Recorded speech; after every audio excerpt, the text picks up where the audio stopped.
دشمن سے حفاظت کا عمل ہے۔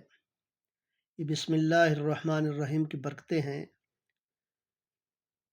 اگر دشمن سے حفاظت چاہتے ہو تو 66 بار بسم اللہ الرحمن الرحیم پڑھ کر اس دعا کو پڑھ کر اپنے ہاتھ پر دم کر کے پورے بدن پر پھیر لیں تو دشمن سے محفوظ رہے گا۔ دشمنوں کے ہجوم سے بھی گزر جائے تو وہ اسے نہیں دیکھ سکیں گے۔ تو یہ آیت مبارکہ ہے، لا تدرکہ الابصار وہو یدرک الابصار وہو اللطیف الخبیر۔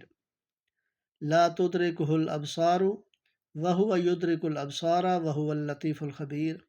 یہ آیت مبارکہ پڑھتا رہے گا تو انشاءاللہ دشمنوں کے شر سے بچا رہے گا، دشمنوں سے بچا رہے گا، دشمنوں سے محفوظ رہے گا۔ یہ دشمن کی حفاظت کے لیے ہے۔ اول آخر درود پاک پڑھیں اور 66 بار بسم اللہ الرحمن الرحیم پڑھ کر تو اس آیت کو پڑھتے رہیں اور دشمنوں کے ہجوم سے گزر جائے گا، ان کو پتہ بھی نہیں چلے گا۔ تو یہ دشمنوں کی حفاظت کے لیے ہے۔